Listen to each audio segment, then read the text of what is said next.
Olá! Está na hora de ficar bem informado em Libras. Quer saber mais sobre o nosso programa e ficar por dentro do universo da acessibilidade? Entra lá no facebook.com/Visual TV Brasil. Direto do Rio de Janeiro, o Visual começa agora.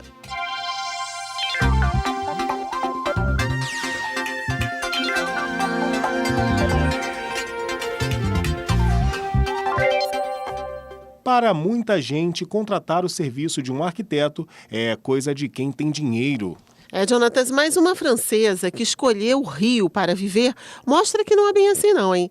Ela exerce uma espécie de arquitetura social em comunidades do Rio. É isso aí, e que faz uma obra sair mais barata que o esperado. Há 7 anos, a arquiteta francesa Laura Bringuer decidiu se mudar para o Brasil em busca de novas oportunidades profissionais. Ela conseguiu um emprego em um escritório que desenvolve projetos de cenografia, mas não ficou muito tempo trabalhando no local.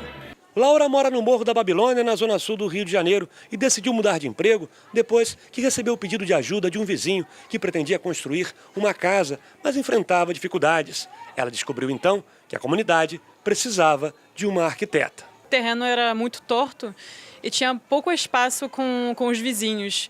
Então ele realmente não sabia como fazer a casa, que geralmente o Pedro tem que se inventar como arquiteto, né, nesse caso. E aí a gente desenhou um projeto junto e foi muito mais fácil para ele construir. O cliente também ficou muito feliz porque a casa ficou do jeito que ele queria. E a partir disso, outras pessoas, pedreiros como moradores, vieram me pedir outros projetos também. Laura montou um escritório no próprio Morro da Babilônia e já fez vários projetos em diversas comunidades do Rio. Para quem acha que contratar um arquiteto aumenta o custo da obra, ela mostra que o planejamento evita diversos gastos desnecessários. Os projetos permitem orçamentos mais baratos e Laura normalmente utiliza produtos reciclados e também recebe doações de materiais que sobram de outras obras. O resultado final é uma economia de até 40%. A economia ela é muito rápida, é só um investimento pequeno no início para pagar o projeto e depois esse dinheiro volta muito rápido na obra, que fica bem mais barata.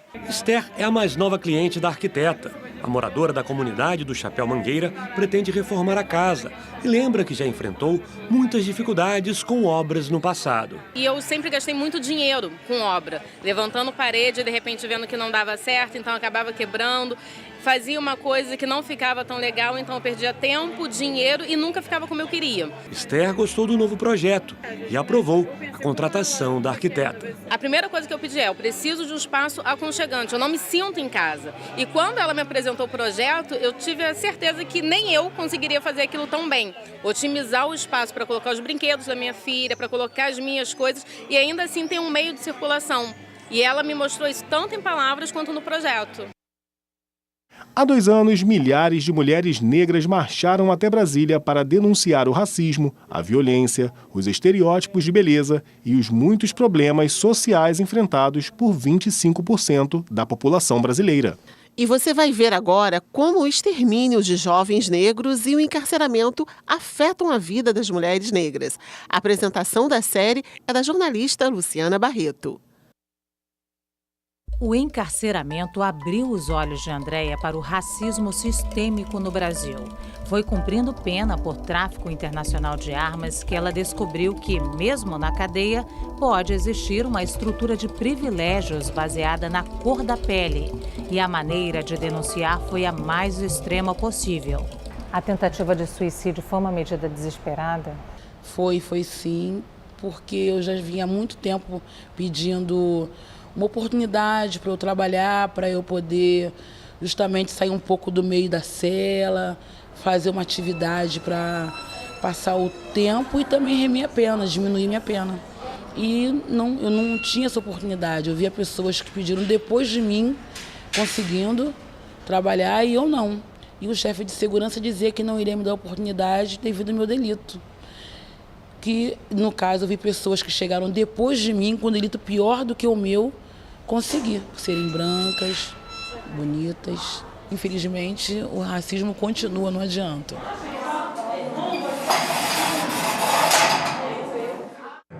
A ex-primeira-dama do Rio de Janeiro, Adriana Anselmo, passou a primeira noite em casa depois de quase 4 meses presa. Ela agora está em prisão domiciliar.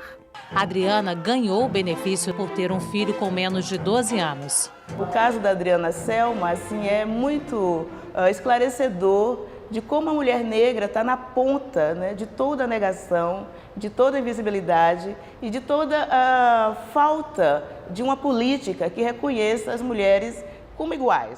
7 em cada 10 mulheres encarceradas no Brasil são negras. Em alguns estados, como o Acre, todas as presas são negras. Entre os anos 2000 e 2014, a quantidade de mulheres presas passou de 5 mil para 37 mil.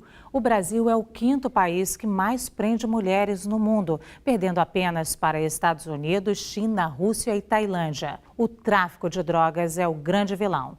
Lidar com os piores indicadores socioeconômicos não é o problema mais grave de muitas mulheres negras no Brasil. Em marcha, a palavra que elas mais gritam é extermínio. O Brasil é campeão de homicídios. Chegamos ao número de 61 mil mortes, o mesmo provocado pela bomba atômica em Nagasaki, no Japão. Todos os anos, uma bomba cai por aqui, matando, na maior parte, jovens negros. Jurema Werneck é a primeira mulher negra à frente da ONG Anistia Internacional e passou a ver o drama das mulheres por uma lente maior. A gente tem muita coisa em comum com todas, com a mulher de Burkina Faso, da Indonésia, de Londres, do México. A gente tem muitas semelhanças dessa luta, dessa necessidade de superar barreiras, porque são muitas que se colocam no caminho de uma mulher.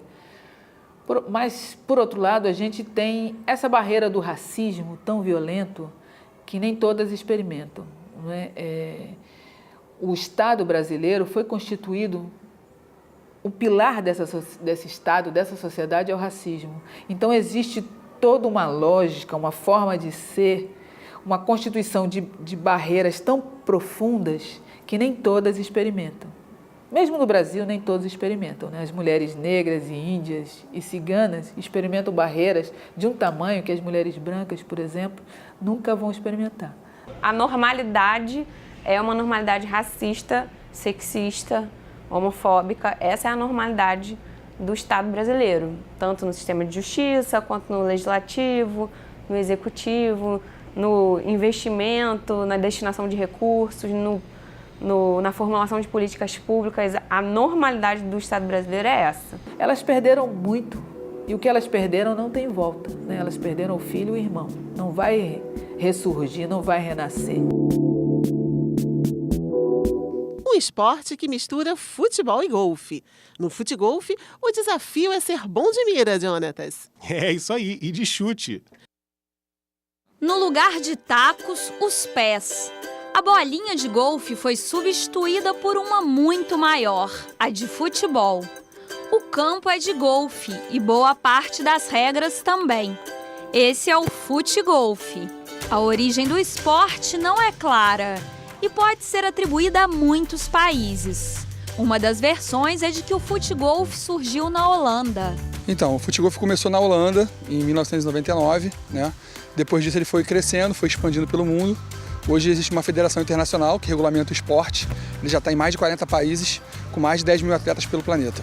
O principal objetivo do futegolfe é que a bola entre no buraco com o menor número possível de chutes a partir do local de saída. No golfe existe um índice chamado par do buraco, que ajuda a medir o número médio de tacadas necessárias para acertar a bolinha desde o lugar de saída. O futegolfe também pega essa regrinha emprestada. Num buraco par 4, em que essa medida é de mais ou menos 430 metros, são necessários até 4 chutes para chegar ao buraco. A bola precisa ser finalizada num único gesto, com qualquer parte do pé. Os argentinos são bons no esporte e uma inspiração para os vizinhos brasileiros. Na verdade, hoje, a Argentina, os hermanos no caso, eles são os top de linha. Eu acredito que a aproximação deles e a concentração deles é muito alta. Eu acho que a gente peca um pouquinho nisso. Além da diversão, a atividade também traz melhorias no condicionamento físico dos seus praticantes.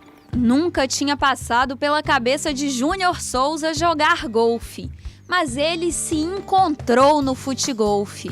Via na televisão, mas nem imaginava estar no campo de golfe hoje em dia, entendeu? Estava muito tempo parado, sem praticar esporte nenhum. Com isso também emagreci um pouco em relação a ficar andando 6, 7 quilômetros dentro do campo, vim treinar, ficar 4, 5 horas treinando. Eduardo Marques participou do primeiro campeonato oficial de futegolfe no Brasil no ano de 2015, em Japeri, no Rio de Janeiro. Ele espera conseguir viver do futegolfe no futuro. No segundo semestre deste ano, vai participar de competições na Suíça e no México. O que me atrai na modalidade é o fato de você poder jogar mesmo você não tendo mais aquela forma física que você tem que ter para jogar futebol. Eu, por exemplo, fui jogador, desde garoto jogava bola, era muito magrinho, hoje eu estou um pouco mais pesado, mais idade também, a idade também chega para todo mundo.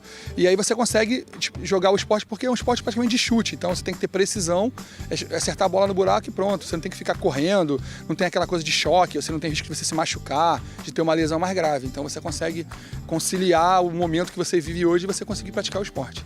Silêncio e concentração são importantes, por isso o futegolfe é conhecido como esporte de cavalheiros. Mas aqui no Brasil encontrou espaço para celebrar a amizade e para a festa.